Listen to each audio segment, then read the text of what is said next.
अस्सलाम वालेकुम, मैं हूं फ़ारूक बलोच, बिज़नेस जर्नलिस्ट समा डिजिटल। क्या B4U ग्लोबल एक फ़्रॉड है? ये सवाल सैकड़ों लोगों ने मुझसे पिछले 6 माह में पूछा है। जिन लोगों ने B4U का नाम पहले नहीं सुना, उनके लिए मैं बता दूं कि 2020 में कोरोना वायरस ने जब दुनिया की तिजारत का पहिया जाम कर दिया, ग्लोबल इकॉनमीज़ को घुटनों पर ले आया, ऐसे हालात में भी ये कंपनीज़ अपने इन्वेस्टर्स को 240% यानी 2.5 गुना गारंटीड प्रॉफिट दे रही थी बगैर किसी रिस्क के। मेन स्ट्रीम न्यूज़ चैनल्स ने इसकी कोई ख़ास कवरेज नहीं की, लेकिन इसकी मकबूलियत का अंदाज़ा आवाम के अंदर आप इस बात से भी लगा सकते हैं कि जून 2020 तक इसमें सिर्फ 1 लाख लोगों ने सरमायाकारी की थी। तब से अब तक इन लोगों की तादाद बढ़कर 4.5 लाख हो चुकी है और कम से कम जो हद है सरमायाकारी की इसमें वो $50 है। इस लिहाज से अगर मोहतात अंदाज़ा भी लगाया जाए तो इसमें 2 करोड़ 20 लाख डॉलर की इन्वेस्टमेंट हो चुकी है, जो कि 3.5 अरब रुपये बनते हैं। और ऑप्टिमिस्टिक साइड पे देखा जाए तो मैं 10 अरब का अमाउंट भी रूल आउट नहीं करूँगा, क्योंकि मेरी नज़रों से इन्वेस्टिगेशन के दौरान ऐसे अकाउंट भी गुजरे हैं जिसमें $50,000 तक के भी मैंने डिपॉजिट देखे हैं। इस कंपनी की शोहरत दिन ब दिन बढ़ती जा रही है और इसको लेके लोगों को कंसर्न्स भी हैं कि क्या ये कोई डबल शाह तो नहीं है, क्योंकि बहुत ज़्यादा ये प्रॉफिट दे रही है। और यही चीज़ ज़हन में रखते हुए तकरीबन 2 माह पहले हमने डबल शाह या जो पॉन्जी स्कीम्स है इस पर एक वीडियो भी की थी। हमने सोचा था कि एक्सप्लेन करने से लोग समझ जाएंगे और ख़ुद ही इन्वेस्टिगेट कर लेंगे कि ये है या नहीं, लेकिन सवालों का सिलसिला रुका नहीं। यही वजह है कि हमें आज ये वीडियो करनी पड़ रही है और उम्मीद करते हैं कि B4U के हवाले से सवालों का ये सिलसिला इस वीडियो के बाद यहीं थम जाएगा। B4U के मॉडल को स्टडी करने से पहले मैं आपको एक छोटा सा वीडियो क्लिप दिखाना चाहता हूँ, इसे गौर से देखें। जो इसमें $50 दिए 200 वो तक ले जाके वो रुक गए, मतलब उसके बाद वो फिर मेंबर नहीं बनते। उसको जो उनकी इन्वेस्टमेंट है उसके ऊपर तो पैसा आता रहेगा ना, क्योंकि हमारी इन्वेस्टमेंट के ऊपर प्रॉफिट 2 महीने 4 महीने 6 महीने के लिए नहीं है, फॉरएवर है। जब तक उसके पैसे रहेंगे, अब वो 200 मेंबर सारे के सारे पैसे निकाल लेंगे फिर उसका खत्म हो जाएगा। अब वो 200 मेंबर सारे के सारे पैसे निकाल लेंगे फिर उसका खत्म हो जाएगा। ये सैफुर रहमान खान न्याजी साहब हैं, जो B4U के बानी और चीफ़ एग्जीक्यूटिव ऑफिसर हैं। ये कौन है, इनका बैकग्राउंड क्या है, इसके बारे में मैं वीडियो में आगे चल के बात करूंगा। पहले ये समझने की कोशिश करते हैं कि जो इन्होंने स्कीम समझाई है इस क्लिप के अंदर बेसिकली वो है क्या। B4U ग्लोबल में 6 इन्वेस्टमेंट प्लान्स हैं, जिसमें जो सबसे छोटा प्लान है उसमें जो कम से कम सरमायाकारी की हद है इनफरादी तौर पर वो $50 है। और जैसे जैसे आप आगे बढ़ें और छठा और सबसे बड़ा प्लान लेते हैं तो उसमें इनफरादी सरमायाकारी की जो हद है कम से कम लिमिट वो $50,000 है। इसको समझने के लिए हम प्लान नंबर 2 ले लेते हैं, जिसको ये ब्लू मून प्लान कहते हैं। इसमें इनफरादी सरमायाकारी की जो कम से कम हद है वो $700 है और इसको लेवल 1 कहते हैं। इसके ऊपर आपको माहाना 12% मुनाफा मिलता है। और अगर आपको ज़्यादा मुनाफा चाहिए तो अपने नीचे यानी अपने रेफरेंस से आपको बंदा लाना होगा जो कि इतनी ही इन्वेस्टमेंट कर सके, यानी $700 की। और आपको एक नहीं बल्कि 10 लोग लाने पड़ेंगे, एक टीम बनानी पड़ेगी, पूरा नेटवर्क बनाना पड़ेगा। जब आप ये हदफ हासिल कर लेंगे तो आपको माहाना 18% तक मुनाफा मिलेगा, क्योंकि आप लेवल 2 पर आ चुके हैं और आपको B4U सिल्वर स्टेटस मिल जाएगा और साथ ही में आपको एक अदद एंड्रॉयड मोबाइल फ़ोन भी गिफ्ट मिलेगा। बिल्कुल इसी तरह जो आपके नीचे 10 लोग हैं वो भी आप ही की तर्ज पे अपना अपना नेटवर्क बनाएंगे 10-10 लोगों का। और जब ये हदफ हासिल हो जाएगा तो आपका लेवल 3 हो जाएगा और अब आपका माहाना मुनाफा 20% हो जाएगा और आपको गोल्ड स्टेटस मिलेगा, जिसमें एक अदद 800 सीसी मेहरान कार भी प्रॉफिट में मिलेगी। मेहरान बंद हो चुकी है प्रोडक्शन, तो हो सकता है वो आपको कोई और कार दे दें या इसके इक्विवेलेंट कोई और गिफ्ट दे दें। ये जो प्रॉफिट रेट है ये आपकी जो पोर्टफोलियो है, यानी जो टोटल इन्वेस्टमेंट आप लेकर आएँ, आपकी ओरिजिनल इन्वेस्टमेंट और जो आपके नेटवर्क की इन्वेस्टमेंट है उसका जो अमाउंट है उसके ऊपर ये परसेंटेज अप्लाई होती है। यानी आपने अगर $700 इन्वेस्ट किए थे और सेकंड लेवल तक ये 7,700 हो गए हैं तो उसके ऊपर आपको प्रॉफिट मिलेगा। अब यहाँ पर आप थोड़ा गौर करें कि लेवल 1 पर जहाँ आप अकेले थे आपने $700 की इन्वेस्टमेंट की, लेवल 2 पर जहाँ आप 10 लोग लेकर आ गए थे उन्होंने $7,000 की मज़ीद इन्वेस्टमेंट की, टोटल $7,700 हो गए। अब आपका लेवल 2 हो चुका है और जो प्रॉफिट रेट है 18%, उसके हिसाब से आपको $1,386 मिलेंगे। यानी आपकी इन्वेस्टमेंट डबल होने के बाद भी नेटवर्क में $6,000 से ज़्यादा पैसे मौजूद हैं, जो आपकी तरह 4 और लोगों की इन्वेस्टमेंट भी डबल करने के लिए काफ़ी हैं। अब आप सोच रहे होंगे कि नेटवर्क के अंदर तो 10 लोग हैं तो बाकियों का प्रॉफिट कहाँ से आ रहा है। Good question. इसके लिए अगर आप इसके डिज़ाइन को देखें तो नज़र ये आता है कि आपके नेटवर्क के नीचे जो लोग हैं हर बंदा अपना अलग नेटवर्क बना रहा है और अगर एक बंदा सुस्त पड़ भी जाता है, नए फंड्स और नए इन्वेस्टर नहीं ला सकता तो दूसरा ले आएगा, वो नहीं लाएगा तो तीसरा ले आएगा। तो ये नेटवर्क बनने से यही फ़ायदा होता है कि फ़्लो बढ़ता, आपका जो है वो रुकता नहीं है।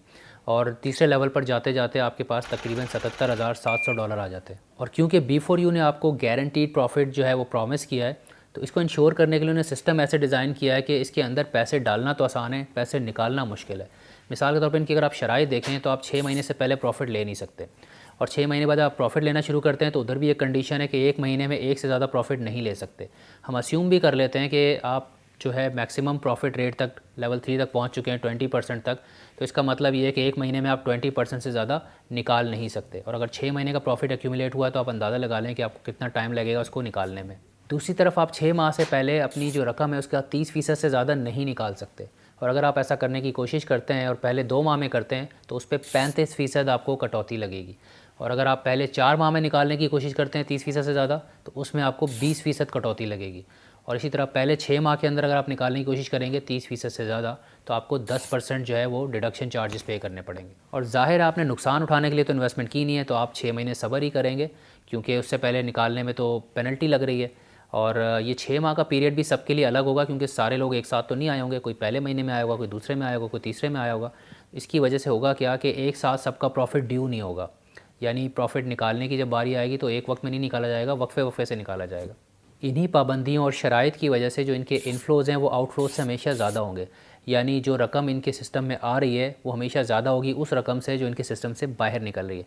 यही वजह है कि इन्वेस्टर्स को गारंटीड प्रॉफिट हर माह मिल रहे हैं। और ये मैंने कोई अपनी तरफ से नहीं बनाया, ये जो इनका डिज़ाइन मैंने आपको एक्सप्लेन किया ये सारा B4U की अपनी इन्वेस्टर प्रेजेंटेशन से मैंने निकाला है, जो उन्होंने अपनी वेबसाइट पे भी अपलोड की हुई है। आप इसमें क्लियरली देख सकते हैं कि जो अरोरा स्कीम है जिसमें $3000 की कम से कम इनफरादी जो सरमायाकारी उसकी हद है उसका भी यही मॉडल है। कलिनन स्कीम जिसमें इनफरादी सरमायाकारी की कम से कम हद $10,000 है उसका भी यही मॉडल है। प्रॉफिट रेट भी इनकी वेबसाइट पर आपको नज़र आ रहे हैं, प्रेजेंटेशन में भी दिए गए हैं, वही मैंने लिए हैं। और जो पाबंदियाँ शराइत हैं विड्रावल पे और प्रॉफिट लेने पर वो सारी भी इनकी वेबसाइट से मैंने आपको नज़र आ रही होंगी स्क्रीन पे।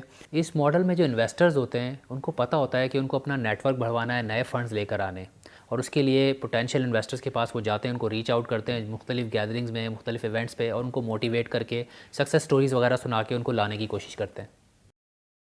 मैंने 1.5 करोड़ का घर 1 करोड़ रुपए में बेचा और जस्ट इन्वेस्ट कर दिया और रिलैक्स हो गया। तो उसके बाद जो कमाया उसको भी इन्वेस्ट कर दिया। अभी 2 करोड़ रुपए मेरे इन्वेस्ट है और चुप करके 15 लाख रुपए महीना मुझे मिलता है। शामिर ने 32 लाख रुपए का घर बेचा, जो कमाया वो भी इन्वेस्ट कर दिया, अब उसको 3.5 लाख रुपए महीना मिलता है जी। करना क्या है, घर बेचना है। कोई अपना 1.5 करोड़ का घर 1 करोड़ में क्यों बेचेगा, ये बात मेरी समझ में नहीं आई। और मैंने इन साहब को जब अप्रोच किया जिनका नाम अरसलान है और अपने आप को साबका नेवी ऑफिसर बताते हैं, तो इन्होंने कहा कि मैंने किया है। तो मैंने इनसे जब एड्रेस पूछा प्रॉपर्टी का, तो जो एड्रेस उन्होंने मुझे लिखवाया रावलपिंडी की कोई पीपल कॉलोनी है वहाँ का एड्रेस था। वो एड्रेस मैंने किसी साहब को दिया, मैंने कहा यार आप जाके इस जगह पे पता करें, ये जो बात कर रहे हैं क्या ये सही है, इसकी तस्दीक हो जाएगी। तो जो जवाब मुझे मिला वो सुनिए उसको। सर पता करवाया मैंने, मेरे ऑफिस में एक लड़का काम करता है, मैंने उसको भेजा था। तो इसने 16 नंबर गली में इसका एक क्लास फेलो था, वो रहता था, ये उससे मिला। उसने फिर इनको पता करके बताया कि जो साहब वहाँ रह रहे हैं मौजूदा, वो पिछले 8 साल से उसी घर में रह रहे हैं। और उनका कि 8 साल में ये वाला घर किसी ने नहीं बेचा, यहाँ पिछले 8 साल से मैं रह रहा हूँ। और फिर उन्होंने बताया था कि जो 16 नंबर गली में साहब रहते हैं, उन्होंने कहा कि जी मैं यहाँ पैदा हुआ हूँ इसी घर में और मेरा सारा बचपन गुजरा है और मेरी इस वक्त 24 एज है। तो मैंने आसपास ना इस बंदे को कभी देखा है यहाँ, और ना इस महल्ले में कोई और इनको जानता है। दुनिया भर में जो मुखलिस इन्वेस्टमेंट एडवाइज़र्स होते हैं वो चाहे कितनी भी बड़ी रिस्की इन्वेस्टमेंट के बारे में आपको बताएं, हमेशा ये कहते हैं कि अपनी सेविंग्स इन्वेस्ट करो। उसके बरक्स ये साहब यहाँ पर पोटेंशियल इन्वेस्टर्स को कह रहे हैं कि अपनी प्रॉपर्टी बेचो, चाहे नुकसान ही उठाना पड़े, और B4U के अंदर इन्वेस्ट कर दो। प्रॉपर्टी बनाने में ज़िंदगी लग जाती है। इनफैक्ट इंसान इन्वेस्टमेंट इसलिए करता है कि अपनी प्रॉपर्टी बना सके, ये उसको बेच के और फिर इन्वेस्टमेंट करवा रहे हैं। और जो कहानी ये सुना रहे हैं, सक्सेस स्टोरी ये सुना रहे हैं अपनी, उसकी भी तस्दीक नहीं हो पा रही। अरसलान साहब जैसे और भी लीडर्स हैं B4U के, और ये इन्वेस्टर्स को मोटिवेटेड रखते हैं कि नई इन्वेस्टमेंट लानी है। इनको पता है अगर नेटवर्क नहीं बढ़ेगा तो स्कीम नहीं चलेगी। और जैसे जैसे इनका नेटवर्क इनके नीचे बढ़ता जाता है, ये लीडरशिप में बहुत टॉप पर आ जाते हैं और यूजुअली जो बानी होते हैं स्कीम के, जो CEO होते हैं, उसके करीब आए थे। और आपको B4U में भी ऐसा ही नज़र आएगा, कोई 5-6 चेहरे जो है वो आपको इनके सोशल मीडिया पेजेस पे, इनकी वीडियोस में, इनके इवेंट्स में हर जगह नज़र आ रहे होंगे जो B4U को बहुत प्रमोट कर रहे होते हैं।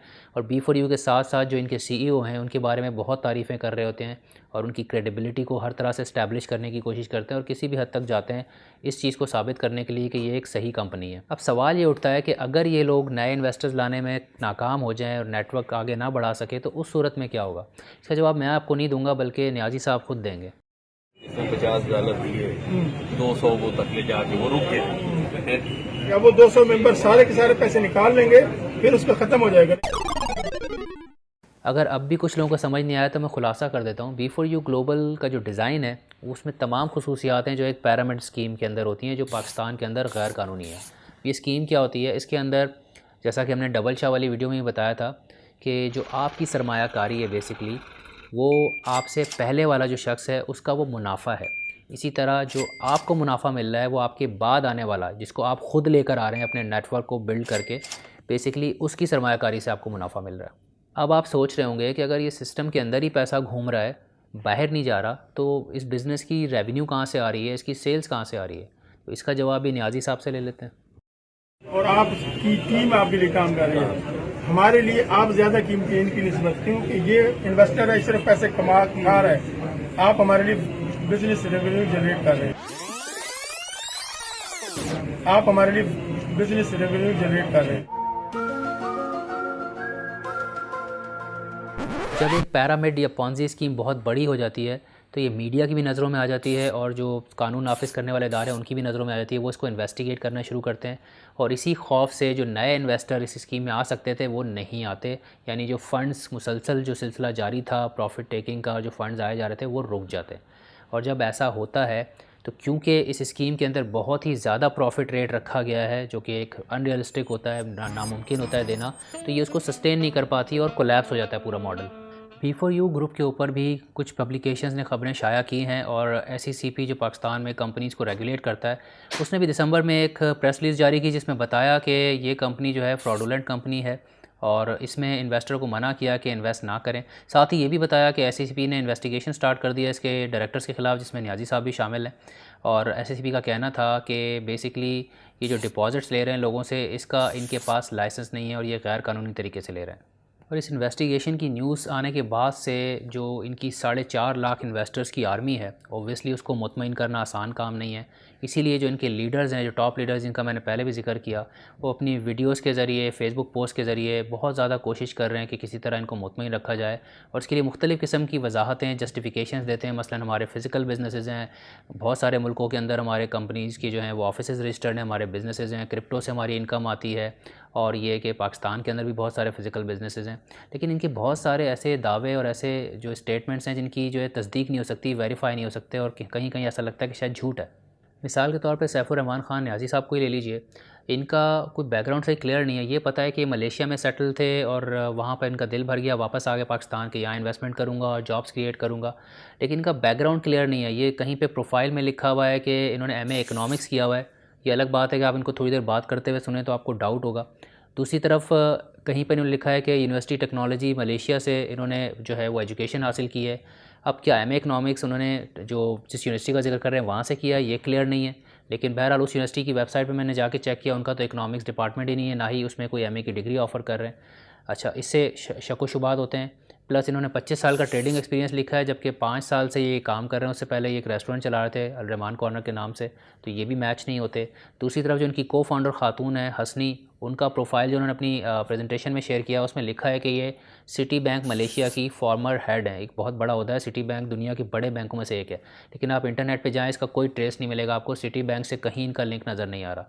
और अगर कोई भाई मेरा मलेशिया में बैठा हुआ सुन रहा है तो वो चेक कर सकता है इस यूनिवर्सिटी में जाके या सिटी बैंक वालों से फ़ोन करके कि भाई ये आपका फॉर्मर हेड थी ये खातून या ये साहब जो इन्होंने MA इकनॉमिक्स किया आपकी यूनिवर्सिटी से या नहीं। और ये जो इनका दावा है फ़ॉरेन कंट्रीज़ में रजिस्टर्ड ऑफिस का, ये भी बड़ा कमज़ोर है। इसको मैं समझाता हूँ आपको। एक तो ये सिर्फ यही कहते हैं कि 12-13 मुल्कों में हमारे बिजनेसेस हैं, लेकिन कोई वजाहत नहीं देते कि कौन से बिजनेसेस हैं, किस तरह के। क्रिप्टो के अलावा ये कुछ नहीं कहते, ठीक है। और दूसरी तरफ ये एक नंबर 1 टूल होता है स्कैमर्स का कि रजिस्टर्ड ऑफिस जो है वो स्पेन में है, मलेशिया। ये भी अपने सर्टिफिकेट्स दिखाते हैं सोशल मीडिया के ऊपर। ख़ास तौर पे जब इनका UK की रजिस्ट्रेशन हुई थी, उन्होंने पूरी ब्रेकिंग न्यूज़ चलाई, वो भी इनके अपने चैनल पे, कि देखें हमारी रजिस्ट्रेशन हो गई UK के अंदर, ये जवाब है।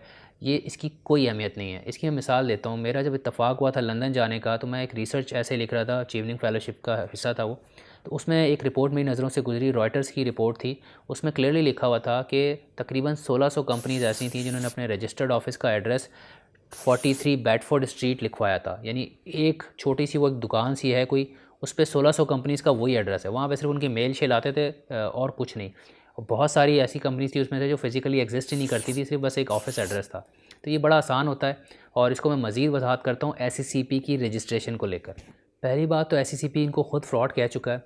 दूसरा, अगर आप SCCP की वेबसाइट पे जाके थोड़ी सी इन्वेस्टिगेशन करें, सर्च में जाएं, तो आप इनकी कंपनीज़ डालते हैं तो पता चलता है कि इनकी कंपनीज़ में आपको ऑडिटर ही नहीं मिलेगा। सिर्फ एग्जाम्पशन उनको है जिनका जो पेड अप कैपिटल है वो 10 लाख या उससे कम हो, जो कि बहुत ही छोटी कंपनी होती हैं। और ये तो इतना बड़ा प्रॉफिट दे रहे हैं, इतना दावा करते हैं बड़ी कंपनी है, तो इनका ऑडिटर अपॉइंट होना चाहिए था।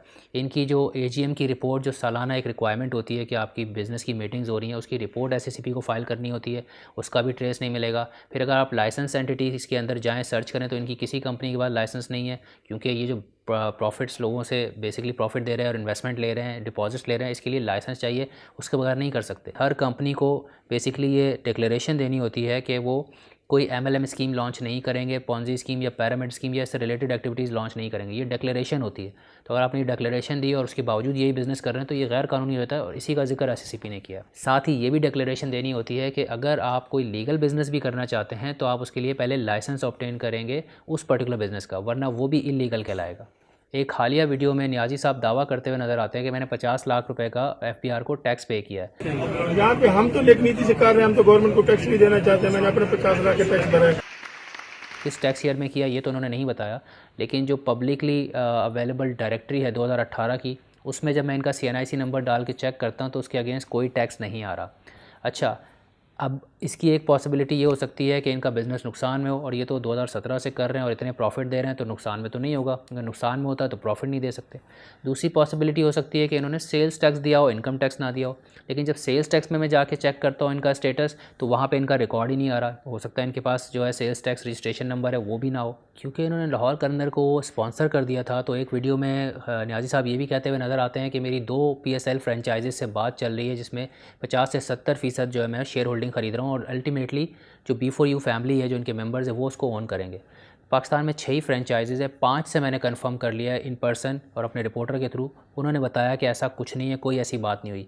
बाकी एक सलमान इकबाल साहब जो कराची किंग के ओनर हैं, उन्होंने मुझे जवाब नहीं दिया। मैंने मल्टीपल टाइम्स ट्राई किया, लेकिन अगर हम मान भी लेते हैं कि सलमान इकबाल से बात हुई है, तो ये तो कह रहे हैं कि 2 फ्रेंचाइजी से बात हुई है, तो 5 तो मना कर रहे हैं, तो 7वीं कौन सी फ्रेंचाइज़ है। एक और वीडियो में ये कहते हुए नज़र आ रहे हैं, इन्होंने अनाउंसमेंट कर दी है कि अपनी एयरलाइन लेकर आएंगे, उसकी वीडियोस बना के डाल दी हैं, और इनके काफ़ी लीडर्स भी नज़र आते हैं ये दावा करते हुए कि हम अपनी एयरलाइन लेकर आएंगे, क्योंकि उनको फ़िज़िकल बिजनेसेस दिखाने हैं स्कीम को कवर करने के लिए। लेकिन जब सिविल एविएशन अथॉरिटी के लोगों से मैंने पूछा तो उन्होंने मुझे बताया कि भाई सैफुर रहमान साहब जो CEO है इनके ग्रुप ने कोई लाइसेंस अप्लाई नहीं किया, और बगैर लाइसेंस की एयरलाइन आप कैसे ला सकते हैं। और इनके इन्वेस्टर्स को एक जस्टिफिकेशन ये भी दी जाती है कि देखें हम तो गवर्नर से मिल रहे हैं, गवर्नमेंट के लोगों से मिल रहे हैं। आप गूगल करेंगे इमरान खान साहब के साथ, फॉर्मर प्राइम मिनिस्टर यूसुफ रज़ा गिलानी के साथ आपको तस्वीरें मिल जाएंगी, इनकी इवन स्टेट बैंक गवर्नर के साथ तस्वीर मिल जाएगी। लेकिन इस तरह के जो हाई लेवल ऑफिशियल्स हैं उनके साथ मुख्तलिफ इवेंट्स पे लोगों की मुलाकात हो जाती है और बिज़नेस के वाले से बात भी होती है। इसका मतलब ये नहीं है कि आपकी क्रेडिबिलिटी बढ़ गई या जो आप जिससे मिल रहे हैं उसको आपका बैकग्राउंड पता है। इसकी मैं आपको मिसाल देता हूँ। आई थिंक 2012 था शायद, जब मैं एक्सप्रेस ट्रिब्यून में था, जो एक बहुत बड़ा इंग्लिश न्यूज़पेपर है और बहुत रेप्यूटेबल है। उसमें मैंने एक स्कैम एक्सपोज किया था brand of the year awards के नाम से। वो करते क्या थे कि वो पैसे लेके कंपनीज़ को अवार्ड देते थे और लोगों को बेवकूफ़ बनाते थे कि हम जो है लेजिटिमेट अवार्ड देते हैं, ब्रांड्स को रिकग्नाइज़ कर रहे हैं, और कस्टमर्स को आप जो है फिर इन्फ्लुएंस करते थे। यानी जो ब्रांड जीत जाते थे वो इस अवार्ड को दिखा के कस्टमर्स को इन्फ्लुएंस करते। और आपको पता है ये अवार्ड कौन डिस्ट्रीब्यूट करता था? मुल्क का वज़ीर आज़म। एक और वजाहत इनकी तरफ से आती है, इनफैक्ट ये बहुत डेस्परेट हो गए पिछले 2-3 माह से और बहुत बार बार जोर दे रहे होते हैं कि हम फिजिकल बिजनेसेस ला रहे हैं। तो भाई आप तो 5 साल से प्रॉफिट दे रहे हैं लोगों को और इतना ही दे रहे हैं, तो ये फिजिकल बिजनेसेस तो सारे आप लॉन्च कर रहे हैं, अनाउंस कर रहे हैं, एयरलाइन अनाउंस कर रहे हैं, और B4U जो कैब्स हैं वो भी नया बिज़नेस है। और कैब के बिज़नेस में तो शुरू में आप लॉस बुक करते हैं, जब भी तो 40% सस्ती राइड दे रहे हैं आप। फिर आपकी जो ब्रेवो सुपर मार्केट है वो भी एक आध स्टोर अगर खोल लिया, अभी खोला है, तो इनसे तो प्रॉफिट अभी आना शुरू होंगे, आए तो नहीं है। और ये इतना सादा ज़ाहिर है अरबों रुपए आप लेके बैठे हैं, तो थोड़े 40-50 करोड़ खर्च करके छोटी मोटी प्रॉपर्टीज़ लेके दिखाना ये कोई बड़ी बात नहीं है। और ये सारे नए बिजनेसेस हैं और इनसे अभी कोई रिटर्न नहीं इनको आ रहे होंगे। तो ये कैसे प्रॉफिट मेंटेन कर रहे थे, ये कैसे दे रहे थे, इसकी कोई वजाहत नहीं मिलती। और ये दावे कर रहे हैं कि हम सीमेंट फैक्ट्री लगा रहे हैं, शुगर फैक्ट्री लगा रहे हैं, और डेनिम की जो है टेक्सटाइल लूम्स लगा रहे हैं ताकि डेनिम बना सकें, स्टील मिल लगा रहे हैं। अब ये सारे तो लगाने की बात कर रहे हैं ना, तो ये पास में प्रॉफिट कहाँ से आ रहे थे इसका कुछ पता नहीं है। दूसरी तरफ जो इनका टीवी चैनल है, अब टीवी चैनल तो नहीं कहना चाहिए, एक यूट्यूब चैनल है, पता नहीं टीवी पे भी इनके पास लाइसेंस है या नहीं है, क्योंकि बाकी चीज़ों के तो लाइसेंस नहीं है इनके पास। और इस चैनल को ये सिर्फ प्रोपेगेंडा के लिए इस्तेमाल करते हैं, यानी B4U की ही खबरें आपको मिलेंगी। अपनी चैनल की ब्रेकिंग न्यूज़ के UK का सर्टिफिकेट मिल गया, लाहौर कलंदर की स्पॉन्सरशिप मिल गई। बाय द वे लाहौर कलंदर की जो स्पॉन्सरशिप है, ऑब्वियसली इस पर भी मैंने अपने ज़राए से जो है वो मालूमात ली, तो पता ये चला है कि भाई तो 15 से 20 करोड़ रुपए का वो अमाउंट कह रहा है, जिसको लाहौर कलंदर डिनाई कर रहा है बहरहाल। लेकिन इतना अगर वो कह रहे हैं इन्वेस्टमेंट की है, तो ये तो खर्चा है ना, एक्सपेंस है आपका, इन्वेस्टमेंट तो नहीं जिस पर आपको रिटर्न आएगा। जैसा मैंने कहा ना कि अगर अरबों रुपए आप लेके बैठे तो चंद करोड़ रुपए खर्च करने से आपका कुछ ज़्यादा जो है वो काम ख़राब नहीं होता। दूसरी तरफ ये जो स्पॉन्सर जिन्होंने लिया लाहौर कलंदर ने, मेरे ज़राए बताते हैं कोई ख़ास वेरिफिकेशन नहीं होती स्पॉन्सर की, अमाउंट बड़ा है ठीक है आ रहा है, एक इंप्रेशन बना हुआ है कि लेजिटिमेट कंपनी है, लेकिन कौन इन्वेस्टिगेट करेगा? लाहौर कलंदर के ओनर्स के पास इतना टाइम है कि वो इन्वेस्टिगेट करेंगे कि ये बिज़नेस कैसा है? तो आम आदमी को ये बात समझ नहीं आती, इनको लगता है लाहौर कलंदर को स्पॉन्सर किया है तो सही होगी, और सारे इसको इनके लीडर्स जो है खूब मार्केट कर रहे होते हैं। एक और बिज़नेस जिसको ये बहुत ज़्यादा हाईलाइट कर रहे होते हैं, प्रॉपर्टी का बिज़नेस। उसके अंदर भी इनके जो आपस में लीडर्स हैं उनके ही जो बयानात हैं वो मैच नहीं करते। 1 दिसंबर में वीडियो करते हैं न्याजी साहब, वो कहते हैं ये घर रेडी है पोजेसन के लिए।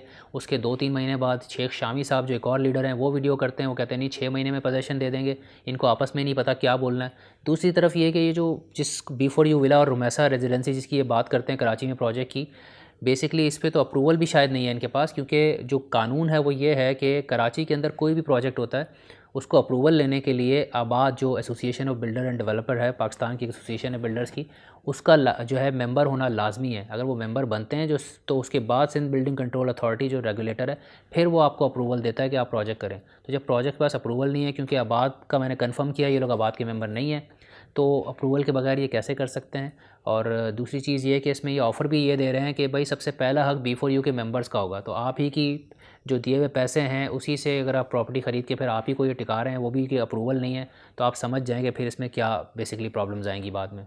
इनफैक्ट सोर्सेज ने यह भी बताया कि मलिक रियाज ने भी जो बैरिया टाउन कराची बनाया है उसको बनाने के लिए ख़ास इसी काम के लिए पहले आबाद की मेंबरशिप ली है, फिर SBCA से अप्रूवल लिया है। उसके बगैर मलिक रियाज भी नहीं कर सकता था, और ये क्या उनसे बड़े डेवलपर है? मेरी समझ में तो नहीं आता। अच्छा, एक वजाहत ये आती है जो इनके प्रेजेंटेशन में भी लिखी है, ये कहते हैं कि हम मोस्टली क्रिप्टो बेस्ड बिजनेस हैं, और ये डेस्परेटली जब इनके डाउट्स क्रिएट हुए तो इन्होंने क्रिप्टो पे डाल दिया, क्योंकि क्रिप्टो एक और ही कॉम्प्लिकेटेड पेचीदा किस्म की वर्ल्ड है, उसमें लोगों को घुमाना आसान है। ये कहते हैं 60% इन्वेस्टमेंट जो है हमारी जो डिपॉजिटर्स की जो मनी आती है वो क्रिप्टो में होती है, 40% दूसरे बिजनेसेस में होता है। ये जो 60% आ रही है ज़ाहिर है ये बड़ा चंक है। तो जिस कॉइन को ये मार्केट करते हैं, जिसकी इन्होंने कीमत भी जो है वो मुख्तलिफ एक्सचेंजेस पे $4 दिखा रहे हैं, RS कॉइन के नाम से, इनकी अपनी क्रिप्टो करेंसी, जिसके फाउंडर भी न्याजी साहब खुद ही हैं, चैम्पियन आदमी, सुपरमैन है, सब काम खुद ही कर लेते हैं। वो कॉइन फेक है, और ये मैं नहीं कह रहा हूँ, ये बेसिकली आपके जो क्रिप्टो के अंदर जो एक्सपर्टीज़ रखते हैं लोग वो ये बात कर रहे हैं, इन्फॉर्मेशन सिक्योरिटी एक्सपर्ट ये बात कर रहे हैं। आइए मैं सुनवाता हूँ आपको। B4U का स्कैम जो है वो है इंडोर्स उनका इवेंट नहीं, वो B4U वेब चैनल के लिए बुलाया गया था, और उस वक्त उन्होंने ये नहीं बताया था कि ये B4U कोई कॉइन है। और द मोमेंट उन लोगों ने ये कहा कि B4U मेरी तस्वीरें यूज़ की अपने कॉइन के लिए, इस इवेंट में जिसमें मैं था उसमें 6 मॉडल्स, बुलबुले वाले एक्टर और बहुत सारे और लोग भी थे, और वो वेब चैनल के लिए उन्होंने बुलाया था, अपीयरेंस जो होती है एक नॉर्मल। जैसे ही उन्होंने वो फुटेज यूज़ करना शुरू की B4U कॉइन के लिए, तो मैंने फ़ौरन आके बता दिया था कि गलत है। RS कॉइन एक ट्रेडेबल कॉइन है, तो हर ट्रेडेबल कॉइन की कोई ना कोई ब्लॉकचेन बनती है। ब्लॉकचेन क्या है? It's a public laser of all the transactions, जो कि कोई भी कहीं भी बैठ के ऑडिट कर सकता है। तो हमने मार्केट कैप को जब कॉइन की सप्लाई से हमने डिवाइड किया, तो इसकी प्राइस बन रही है $3.5। अच्छा, जब RS कॉइन की हम होम पेज पे जाते हैं तो इसकी प्राइस जो है वो $4.01 जो है बन रही है। तो उसका मतलब ये है कि ये दोनों फिगर्स जो हैं वो आपस में मैच नहीं करती। ब्लॉक एक्सप्लोरर को एक्सप्लोर करें तो जो टाइम स्टैम्प है वो 1970 का टाइम स्टैम्प है। अब 1 जनवरी 1970 में तो ना प्रूफ ऑफ वर्क का एल्गोरिथम था, ना प्रूफ ऑफ स्टेक का एल्गोरिथम था, और ना ही बिटकॉइन एग्जिस्ट करता था। इसके बिल्कुल आखिरी पेज पर तो जो पहली ट्रांजैक्शन हुई है वो $5 की हुई है, और जो दूसरी ट्रांजैक्शन हुई है वो 57 मिलियन की हुई है। यानी 57 मिलियन RS कॉइन जो हैं वो सेकंड जो ब्लॉक है उसमें माइन हुए हैं। जबकि ब्लॉक का रिवॉर्ड जो है फिक्स होता है। उसके बाद आप देखें कि $50 RS कॉइन्स 50 RS कॉइन्स जो है ना वो सीरीज़ में माइन हुए हैं। तो मेजॉरिटी जो कॉइन्स हैं वो तो यहाँ सेकंड ब्लॉक में माइन हो गए। तो ये वो सारी एम्बिग्यूटीज़ हैं जिससे बज़ाहिर ये लगता है कि ये टोटल जो ब्लॉकचेन है ये फ़ेक है। अगर RS कॉइन ट्रेड हो रहा है तो उसकी कहीं ना कहीं कोई ब्लॉकचेन होगी और कहीं ना कहीं उसको आप कैश करवा सकते हैं। इस वक्त अगर आपके पास RS कॉइन है तो आप इनकी अपनी एक्सचेंज के अलावा कहीं भी कैश नहीं करवा सकते, ना ये बाइनेंस पर है ना ये किसी रेप्यूटेबल एक्सचेंज पर है। ये सिमिलर केस है वन कॉइन का, जो कि एक इस्टेब्लिश्ड फ्रॉड है जो डॉक्टर रूजा नामी एक खातून ने किया था। RS कॉइन भी आप एक ही एक्सचेंज के ऊपर एक्सचेंज कर सकते हैं और आप वन कॉइन भी जो है ना एक ही एक्सचेंज के ऊपर कर सकते थे। तो ये जो कैरेक्टरिस्टिक्स हैं, ये जो मैंने डिफ़ाइन की हैं, ये सारी वो कैरेक्टरिस्टिक्स हैं जो एक फिक्टिशियस करेंसी या वो करेंसी जो एज अ स्कैम क्लासीफाई की गई हों, उससे ये चीज़ें मिलती हैं। राफ़े ने हमारे सामने जो एनालिसिस किया था वो बहुत ही लंबा था। ये जो हमने आपको दिखाया ये उसका एक बहुत ही छोटा सा चंक है, खुलासा कह सकते हैं आप, क्योंकि वीडियो ऑलरेडी बहुत लंबी हो चुकी है तो हमने पूरी डिटेल में नहीं दिखाया। लेकिन ज़ाहिर है B4U की एक आर्मी है इन्वेस्टर्स की, वो इसको चैलेंज करने की कोशिश करेंगे। तो राफ़े का जो एनालिसिस है, डिटेल एनालिसिस, वो हम अलग से वीडियो पोस्ट करेंगे ताकि आप सिर्फ इनकी जो क्रिप्टो करेंसी है वो देखें कि राफ़े कैसे कह रहे हैं, किस बुनियाद पे कह रहे हैं ये फ़ेक है। और दूसरी बात ये है कि अगर इनका अपना कॉइन फेक है और दूसरी क्रिप्टो करेंसीज़ की ये बात करते हैं तो इतना हाईली वॉलेटाइल एसेट है जिसका कल का पता नहीं है कि उसकी वैल्यू 0 हो जाएगी या 4 गुना बढ़ जाएगी। ऐसे वॉलेटाइल एसेट में जो ऊपर नीचे होता है ये फ़िक्स प्रॉफिट कैसे दे सकते हैं? ये नहीं दे सकते, नामुमकिन है। और अगर हम बिटकॉइन के प्रॉफिट की बात करें, ठीक है एक्स्ट्रा ऑर्डिनरी प्रॉफिट दिया, 1000% दे दिया, लेकिन अगर आप इसको नोट करें तो 1 साल में दिया है, ये तो 5 साल से कर रहे हैं ना, उससे पहले प्रॉफिट कहाँ से दे रहे थे? तो इनके बहुत सारे ऐसे दावे हैं जिनकी वेरिफिकेशन नहीं हो सकती, तस्दीक नहीं हो सकती। बहुत सारे सवाल उठते हैं इस बिज़नेस के हवाले से और इनके जो जवाब आप अगर इनकी वीडियोज़ में और पोस्ट पे देखें तो मैं तो कम से कम मुतमईन नहीं हूँ।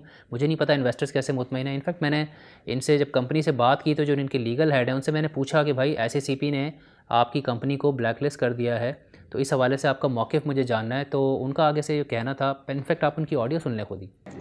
B4U ग्रुप ऑफ कंपनीज़ हैं हमारी और इसमें हमारे मल्टीपल फिज़िकल बिजनेसेस हैं जिसमें से B4U cabs is one of them. इसके अलावा हमारी ब्रावो कैश एंड कैरी है इन लाहौर। इसके अलावा एग्रोज़ैम, रिवॉल्ट बाइक, RV70cc, मल्टीपल हमारे फिज़िकल बिजनेसेस हैं और अभी 2-3 इंडस्ट्रीज़ हम जो हैं वो लगा रहे हैं।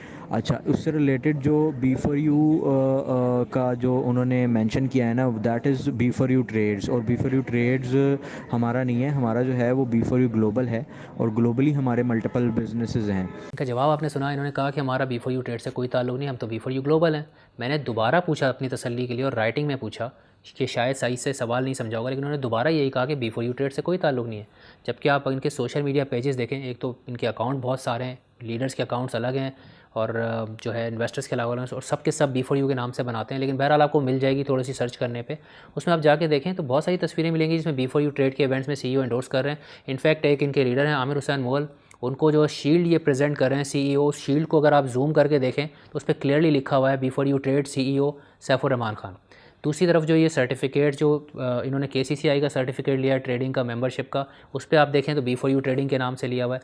इसके अलावा आपको ये मुख्तलिफ जगहों पर अपनी वेबसाइट रिप्रेजेंटेशन में सर्टिफिकेट्स पोस्ट किए हुए हैं, वहाँ पे भी आपको मिल जाएगा B4U ट्रेडिंग, इनका क्लियरली लिंक नज़र आ रहा है। और SECP ने अपनी पहली प्रेस रिलीज़ में B4U ट्रेडिंग लिखा था, लेकिन जो रिवाइज प्रेस रिलीज़ थी उसमें उसने B4U ग्रुप लिखा था। तो ये तमाम सवालात हैं जिनके जवाब हमें चाहिए और जो क्योंकि ये अपनी ही फोरम पे, अपने चैनल पे, अपने सोशल मीडिया पेजेस पे जवाब दे रहे होते हैं और इंटरव्यू करने वाले भी इनके अपने इन्वेस्टर्स होते हैं, तो कोई इनको काउंटर क्वेश्चन नहीं करता, क्रॉस क्वेश्चन नहीं करता। मैं वेलकम करता हूं अगर वो मेरे प्रोग्राम में आना चाहते हैं, बिल्कुल आएँ। इनकी कंपनी के पास मेरा नंबर मौजूद है, इनके लोगों से मेरा रब्ता भी हुआ है, मुझे कांटेक्ट करें, मेरे पास आएँ, मेरे प्रोग्राम में मैं सवाल उठाऊंगा, वो मुझे जवाब दें और जहाँ मुझे डाउट होगा मैं ज़ाहिर है क्रॉस क्वेश्चन करूँगा। साथ में मैं इनको एक्सपेक्ट करना चाहिए कि अगर ये यहाँ पर आते हैं तो ये एविडेंस लेकर आएंगे, डॉक्यूमेंट्री एविडेंस, जिससे ये साबित कर सके, अपने क्लेम को सच साबित कर सकें। और दूसरी चीज़, इस वीडियो में मुझे बहुत ज़्यादा टाइम लग गया क्योंकि मैं अभी भी तसल्ली नहीं है मेरी, बहुत सारी ऐसी चीज़ें हैं जो मैं और मज़ीद इन्वेस्टिगेट करना चाह रहा था, लेकिन मुझे ऐसा लगता है कि ये जो स्कीम है इस वक्त बड़े इंपॉर्टेंट पॉइंट पर आ गई है, क्लाइमेक्स की तरफ आ गई है और इन्वेस्टर्स को अलर्ट करना बड़ा ज़रूरी था, इसलिए ये वीडियो मैंने प्रोड्यूस की है। और इसको आप उन लोगों तक पहुंचाएं जो इरादा रखते थे B4U कंपनी में इन्वेस्ट करने का या जो ऑलरेडी इन्वेस्ट कर चुके हैं। उम्मीद है उनको ये वीडियो देखने के बाद ये पूरा बिज़नेस समझ में आएगा और वो सही फ़ैसला कर पाएंगे। आपसे जल्द दोबारा मुलाकात होगी। अपना ख्याल रखिएगा। अल्लाह हाफ़िज़।